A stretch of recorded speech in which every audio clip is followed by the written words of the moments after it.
আমি তোমাদের বাড়ির ছেলের বউ, তাই আমি কোথাও যাব নে, আমি এখানেই থাকবো, এমনটাই বলতে থাকে লাজু। পুরোটা জানতে ভিডিওটিতে লাইক দিয়ে চ্যানেলটা সাবস্ক্রাইব করে দেখতে থাকুন। কোণে দেখা আলো সিরিয়ালের আগামী পর্বে আমরা দেখতে পাবো লাজু নাবালিকাকে পাচারকারীদের হাত থেকে রক্ষা করার জন্য পুরস্কার পায়। আর যেখানে তাকে পুরস্কার দেওয়া হয় সেখান থেকে সুদেবের বাড়ি অনেকটাই কাছে, তাই সেখানে বসে বসে লাজু ভাবতে থাকে, এখান থেকে তো আমার শ্বশুর বাড়ি কাছেই, তাহলে আমি একবার গিয়ে দেখা করে আসি। এই মনে করে সে সুদেবের বাড়ি চলেও যায়।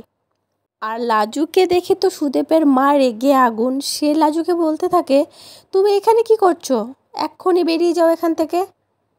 লাজু তখন বলতে থাকে, আমি কোথায় যাব, আমি কোথাও যাব না, আমি তো তোমার ছেলের বউ, আমি তো এ বাড়ির বউ, আমি এ বাড়ির বউয়ের সম্মান নিয়েই এখানেই থাকবো, আমি কোথাও যাব না, আমি তোমার ছেলের সাথে সংসার করতে চাই।